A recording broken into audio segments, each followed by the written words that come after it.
It is Friday, September 19th, about 1:30 in the afternoon. Good day to you. Fired up for this as we get ready for week 3 of the NFL season. Patriots, of course, hosting the Pittsburgh Steelers. Both teams come in at 1-1. Of course, this show, the All 32 Pod, brought to you by the CLNS Media Network, which is, of course, is fantastic. We appreciate them very much. Show brought to you also by PrizePicks, North America's #1 daily fantasy sports app. Download the app today. Use the code CLNS to get $50 in lineups off your first $5. PrizePicks, run your game. All right, so I made a promise to you I was going to have a guest today. That guest, not here. So I'm flying solo. I'm fired up. I have notes upon notes upon notes ready to share with you in what should be a fascinating game, quite frankly. Two teams that, there's a potential for each of these teams to be playoff teams if things break properly. Winning this game for both teams would be along those lines. I want to start with Drake Maye. Playing on time, I think, is so critical for him. I think we saw that in week 2. That decisiveness was such a big part of the victory. There was that lack of hesitation, which I had mentioned after week 1 and leading into week 2, and maybe even on Monday or Tuesday when I recorded last. Sureness in what he was seeing made the ball come out quicker, allowed for some yards after catch, which we saw, which is a big deal for all offenses, but something the Patriots haven't been very good at in recent years. But when a quarterback puts the ball on the spot accurately and lets them turn up and run, you see things happen. Obviously, Ramondre Stevenson down the sideline for 55 yards was a massive play. Getting him outside with those design boots, they called 5 of them, I thought was so critical in letting him settle in. And also playing natural, playing free. Like we saw a stiff athlete in week 1. Drake Maye is not a stiff athlete. Not in week 2, though, right? Get to the outside. You're threatening the edge. You want to come up and get me? I'm dropping it over your head. You want to peel back? I will run the football and score touchdowns. That was Drake Maye at his finest. As I mentioned, it was his best game as a pro. Now can he build on it? Josh McDaniels, we asked him that question. He said, I don't see why we can't with the talent that this kid has and the way he is attacking things in the meeting rooms, on the practice field. This is someone, he said, he knows he has a laundry list of things to get better at, but that he is working on getting better at those things, whether it's his play action fakes, whether it's his cadence. He mentioned, May did earlier this week, about how Aaron Rodgers' cadence is like the gold standard and it's something that he aspires to get to. He's not there yet. He knows it. It's time on task. But we're learning more and more about Drake as he goes and sort of in face of adversity after week 1 and some people wondering, what is he really going to be? This was, again, an affirmation that this guy can be a franchise quarterback for you if he continues to grow at this rate. I think that's very important. I also think what was encouraging about what we heard about Drake in the aftermath this week was that he was the driver of the bus on Sunday, that it was his energy and his attitude and a little bit of anger from week 1 that sort of fed the team. You see Stephon Diggs talking to the team pregame, but they said it was Drake all throughout the week in practice. And Drake said that's really important to him. Like, hey, we knew we left things on the field and it starts with me. I have to be better. He was in that game. So this week, same sort of process for Drake Maye. Teammates again pointing to like, hey, nuts, we can't get complacent. We won 1 game. Now we have to be consistent. We have to build upon this process. Got a chance to talk to quarterbacks coach Aston Grant, who's only 29 years old. Drake is 23. They have a pretty good bond if you talk to people in the facility about sort of their relationship. And it's interesting because Grant will call him at night, late at night. And he told us a story about calling him at 10 o'clock at night. Drake was actually asleep, which is not bad because what he's been doing is getting in early with the coaches so that he's prepared for the day ahead. But then when everything is over and a lot of people leave the building, he's still there as well, sort of preparing himself for the next day and also making corrections on mistakes and also telling his coaches, this is what I like, this is what I don't like. The ownership of an offense that he is still learning and in the, I guess, early stages of learning, I think that's also critical. So important. And Grant made a joke. He was saying how, yeah, he told me he's practicing his plays with his wife and that she couldn't understand some of the plays, some of the abbreviations. So he said, in that case, it was kind of worthless, but that's the sort of effort that you want from your quarterback. He's going to be facing a Steelers defense, people, that has been a major disappointment so far. When I tell you the Steelers, their fan base, even people around the league were gassing this defense up coming into the year. I think that's an understatement. People thought this could be a top 5 defense. They've allowed 63 points in the first two games, 30-plus point games in each of the first two. That's tied for most in the Mike Tomlin era, which is very disappointing, again, based on how they felt about what they had. Some of that is injury related, right? And recently, Alex Highsmith, their excellent edge rusher opposite TJ Watt, he goes down in week 2. So that's a problem. Joey Porter, their fine young corner, not playing. That's a problem. But in general, it's just performance of players up front. TJ Watt's still doing TJ Watt things, but guys that they were depending on, Keanu Benton in the middle, been just dreadful. Derek Harmon was supposed to be a big guy for them first round, right? He hurts the knee, so they go to the backup of the backup, and it's just not, they're not getting the same type of play, and they've been exposed. The linebacker level, that's one I would really have you concentrate on, because I like both their linebackers, Patrick Queen, Peyton Wilson, but both of those guys are pass first guys and not downhill thumpers. They miss, God, I can't believe I'm saying this, but they miss a Landon Roberts. And I've never been the hugest Landon Roberts guy, but what a Landon Roberts does in the run game is he gets downhill and he blows dudes up. Doesn't matter if it's the fullback, the guard, the tackle, center, whoever, he wants a piece of someone. These guys aren't that. And all of a sudden, between poor play in front of them and then this linebacker level that's struggling, they become a very easy team to run on. Breece Hall went over 100 yards in week 1 for the Jets. Kenneth Walker averaged 8.1 yards and went over 100 yards in week 2 for the Seahawks. Of course, they won the Jets game, lose to the Seahawks. Great stat floating around earlier this week. I think it was from Dan Orlovsky on ESPN. Both the Jets and the Seahawks didn't bother running towards TJ Watt, just 13 times of their, of their 37 attempts? 47 attempts. 47 attempts. Only 13 times did they go at TJ Watt, who lines up against the right tackle 99 out of 103 snaps so far this year. So just for you triangulating the Patriots and how they're going to block him, normally he is going to be opposite Morgan Moses on that right side. And when they do run to their side, hasn't been effective, 2.5 yards per carry. But when they go to the opposite side, 34 carries to the opposite side, averaging 6 yards per carry. The Seahawks loaded up on the right side. In fact, they went jumbo personnel, 2-3 tight ends on that side, and then turned around and ran it to the opposite side where they have either numbers or they're even hat on a hat type situation. Nate Herbig now in for Highsmith, and this is, I think, a huge benefit, or it should play a huge benefit to the Patriots, because Herbig also not a big guy. Highsmith, big dude, can play the run and the pass. Herbig, better against the pass, better as a pass rusher, but as a run defender, you want to attack him. So I don't know why that trend of running away from J.J. Watt should stop this week for the New England Patriots. And as we saw in week 1, when they basically attempted all their runs but one to the left side, they favor that side anyway. They're going to attack that. Will Campbell was really good in week 2. After a fine week 1, fell apart late in that game. Week 2, excellent. I don't see why he can't be physically dominating against Nate Herbig. So that's a matchup to circle in this one. And I also thought rookie Jared Wilson, the left guard, who was the weak link in the offensive line in week 1, was probably their best offensive lineman in week 2. So that's a great sign of things to come. McDaniels talked about him, said both of those guys continue to learn. They haven't seen a ton yet. And so they'll see more. Although the Steelers tend to play that, this is what we do. So maybe if that's the case, they'll be in a good position again to succeed. But I like that matchup for the Patriots. Ramondre Stevenson should be the guy they lean upon once again because of the way they can attack this team and the way they can find creases. If he is able to get his shoulders square, I think we saw it last week, especially when he gets through the line of scrimmage without any contact, which wasn't happening very often in week 1. He's running through contact. So even though he lost the weight and I had some concerns, he sort of said, wait a minute, I'm still the guy that you thought I was. Let's flip it over to Aaron Rodgers, who is obviously not the guy that you remember with Green Bay. And that makes sense, right? Because Mike, he's 40 years old. Like, he's on the other side of this, and it's hard to play at that level. We've seen it. Brady's really the only one who got past 40 and still could play good ball. But even Tom Brady, as he got later in his career, didn't like to be hit. And I think that's what you're seeing from Aaron Rodgers in the pocket.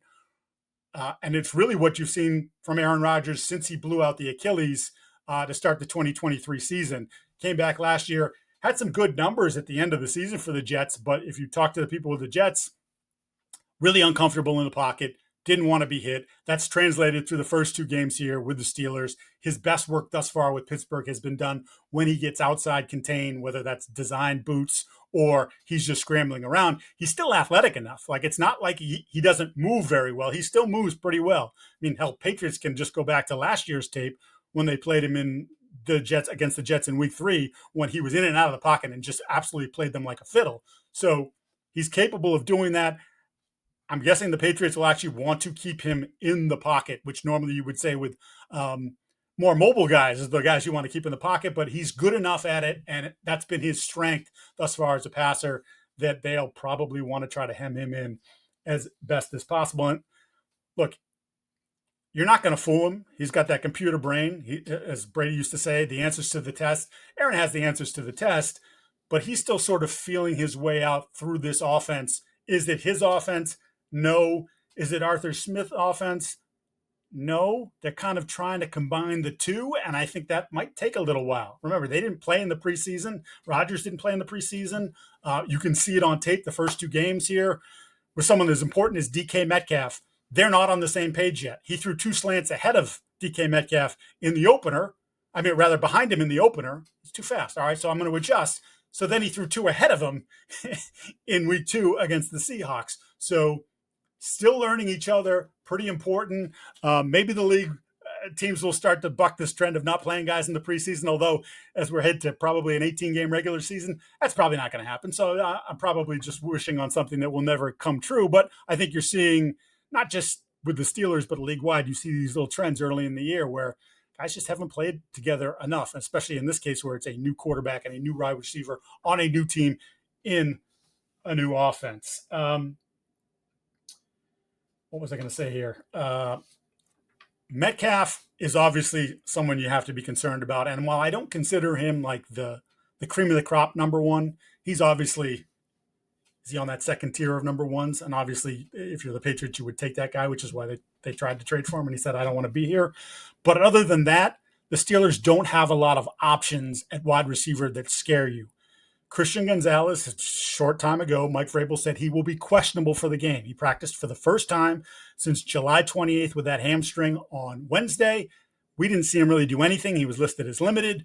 Thursday, he did a little bit more in the time that we were there. And again, we're only allowed to see 4 periods, which is, 25 minutes or whatever. So they can manipulate that how they want. But was again listed as limited. Vrabel saying questionable. We'll see how it goes. My guess is if he does, and I don't even like to play the game because everybody changed. He could feel bad tomorrow, and this is a moot point. But my guess is if he does play, that he's not going to play the full load, which would make a lot of sense because I think conditioning-wise, he can't be at the same level as some of the other players because he just didn't practice for the entirety of the summer. And in fact, there was a good period of time where he had to just lay off the whole process. But he would certainly help regardless. If he gets 10 snaps, when you can get your best defensive player back there, that will matter. 10 less snaps for Alex Austin, maybe 10 snaps where you feel comfortable in man coverage, where you didn't feel that way last week. Whatever the case may be, if he plays, it's a good thing. And if they hold him out one more week, I get it, man, because as I've said before, when he gets in the lineup, you want him to stay in the lineup. And these are things that can linger. You get a quick twitch in that thing and it pops again, or you feel a little tug, and then it could be another 6 to 8 weeks. And that would just be devastating for a defense that, as Mike Vrabel said way back in the day when they signed Carlton Davis, we want to play cat coverage. Carlton, you got this cat. Christian, you got that cat. And then everything flows off of that. They're getting what they want from the interior defensive line. The corners are the other big part of this defense. Getting those 2 guys out there healthy, playing their best ball would be critical for the football team. Before I get to some more Steelers offense, a couple things to remind you of. PrizePicks is awesome, right? They're the title sponsor. Talk about it all the time. Great way to get involved in daily fantasy sports. Even if you're not someone who normally does that, all you got to do is pick 2 and up to 6 players to win 1,000 times your cash. And it's just more or less on statistical lines. You go into this weekend thinking, oh boy, I think that Ramondre Stevenson could really tear up the Pittsburgh Steelers run defense. Well, go look at those numbers, see what you think. Combine it with maybe another player in the game from the other team. Or cross sports, you can do it with women's basketball, baseball, soccer, whatever you want to do. So just download the app, use the code CLNS, You're going to get $50 in lineups on your first $5. So again, download the code download the app, use the code CLNS to get 50 in lineups off your first 5 PrizePicks. Run your game. Sticking with the Steelers offense. One of the reasons why there's been such a burden on Rodgers thus far, and he kind of lived this last year with the Jets as well, they can't run the football.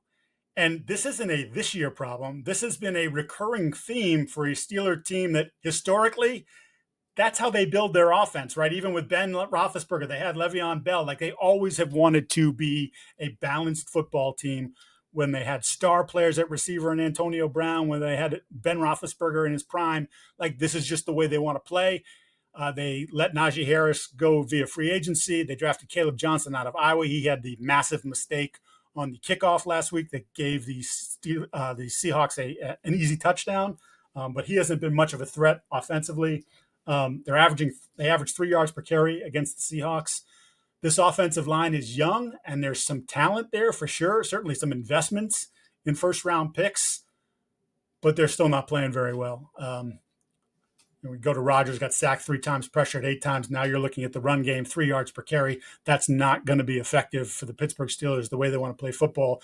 Again, that will place too much of a burden on Rodgers, who is still learning his guys and doesn't necessarily have the game-breaking pieces. Rodgers did mention in his press conference earlier this week, he wants more Jaylen Warren out in the field. And I think at this point, based on what happened to Johnson and what Warren has provided, I think he's had 52% of the snaps or something like that. Kenneth Gainwell's at like 45. Kenneth Gainwell, come on, get out of here with that. Jaylen Warren is the more explosive player. And the way he's built, he's a little bit more physical. They list him as number 1 on the depth chart. I think he should start getting more carries. I would assume, based on where the Steelers are with the run game, that will be the case this week. And even if it's not so much running between the tackles, I wonder if the Steelers look at, say, what Miami does with A-Chain. And not to say that Warren is the same speed as A-Chain, but like very versatile player, capable, really good hands coming out of the backfield, where it's just some of those long handoffs, where you essentially, they'll play action and you're just flipping the ball to him in the flat, or you're flipping the ball on a swing pass, and you're now avoiding the running in between tackles and those hits, and you're working on the perimeter against safeties and cornerbacks. I could see much more volume for Warren. It would make a lot of sense to do that at this point, I think, if you're them. As you look to generate some kind of run game. And like I said, those count as runs in my book. So speaking of PrizePicks, you're into PrizePicks, I'd look at Jaylen Warren's numbers as well this week, because I just think that the Patriots have struggled.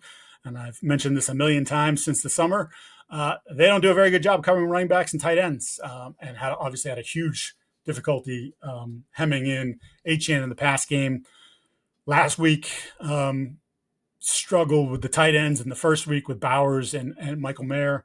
And this is another week where maybe the Steelers don't have the ton of talent on the outside aside from DK, but in addition to Warren, they have 2 really good tight ends in Jonnu Smith and Pat Freiermuth. Smith more of a speed matchup, Freiermuth more of a physical, can post you up, although he is a good athlete. And then, of course, they actually had the third guy, Darnell Washington, who's basically 300 pounds, mammoth human being, more of a blocker, but they'll use him in the red zone. And Arthur Smith said it's like throwing the Shaq in the red zone. You just have this massive body in the red zone. So the Patriots will be challenged there because it's not been a strength of theirs. In addition, when they have covered those guys well enough, then they're missing tackles, which is why Ellis and Spillane are 1 and 2 in tackles missed in the entire league, which is kind of frightening. Also test the safeties as well, who've been sort of hit or miss. Craig Woodson and Jalen Hawkins. I thought both of those guys struggled in coverage mightily for pretty much the entirety of the game. There was a little bit of a period late in the fourth quarter where they came on, but that's been an issue. And until they prove otherwise, if you're the Steelers, that's a smart area to test. Last one for me. Pats come into the game leading the league in sacks. Can't remember the last time we said that. They have 9. 8 of them have come from newcomers. So the free agency foray, at least early on, has come up looking very good for Mike Vrabel, Ryan Cowden, John Stryker, Elliott Wolf, etc. We talked to Caleb on Chason in the locker room, asked him about it, and he's like, oh, yeah, I've heard a little thing about it, or a couple of things about that. So they're aware of what they've been able to do defensively. Rodgers not the easiest guy to sack. But as I mentioned, the offensive line has been a problem so far. In particular, left tackle Broderick Jones, who was absolutely god-awful in week 1. Better in week 2, but that's damning him with faint praise. Like, they're counting on him to be much better than he's been. So can Harold Landry, who has obviously been a bit of a demon here in the first 2 games, I'm sure he's licking his chops at this opportunity here to work against Jones and maybe keep him in that lull and have people wondering in Pittsburgh, is he the real answer at left tackle? But in general, comes down to that the 4-man front, because I don't think the Patriots will want to blitz Aaron Rodgers. They certainly won't want to blitz him 43% of the time, even if he doesn't move as well as he used to do and doesn't want to be hit, because the supercomputer brain, get the ball out quick. He's fine with getting rid of the ball quickly. In fact, that helps him not get hit. And I'm not sure they're going to only want to blitz one time like they did against Miami. They'll probably try to find a little bit of a happy medium there, because you don't want to let Rodgers get too comfortable and think and get settled into a routine of seeing things properly, and then he'll just pick you apart, find the honey hole, and bing, bing, bing, pick you down the field. And he's the one who's capable of, completing 7 or 8 passes in a drive and doing that sort of thing.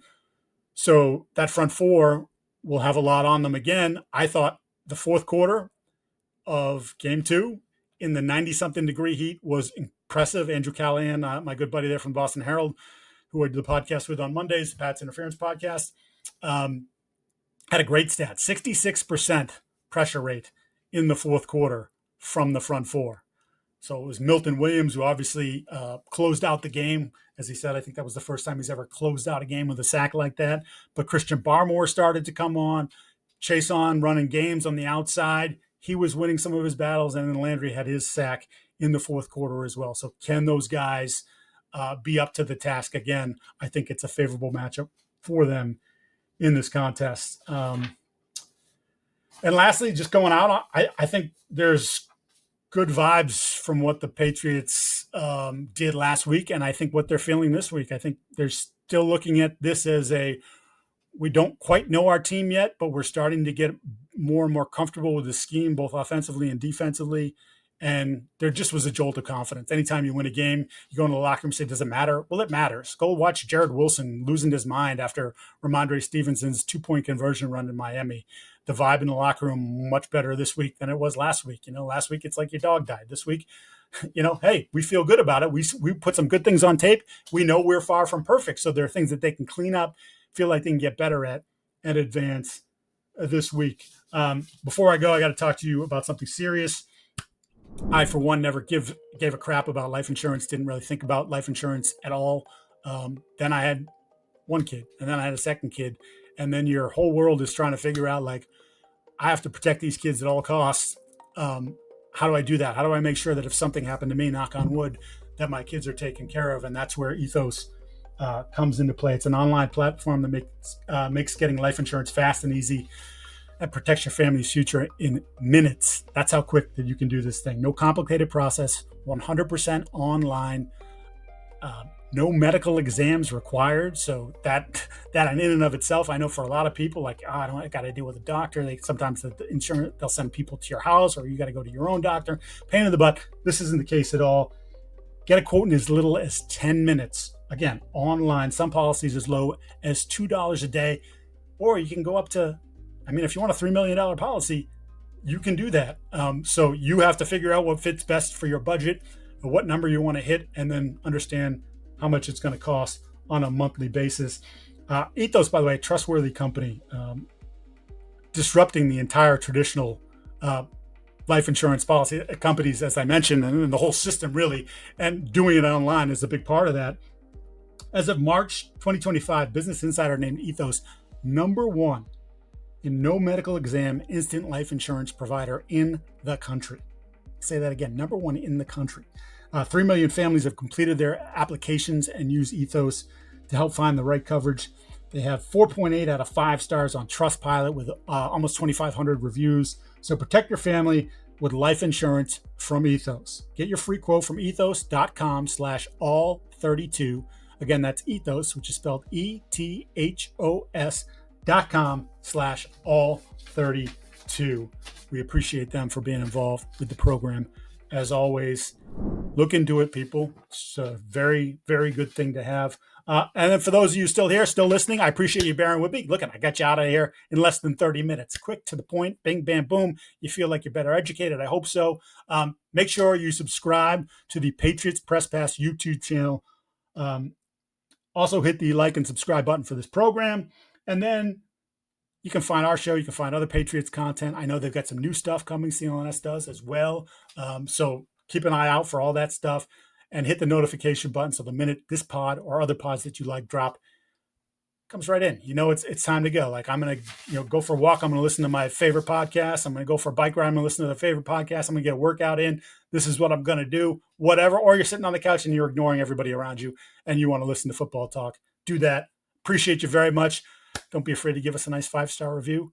We'll be back next week. You guys are awesome. We'll talk.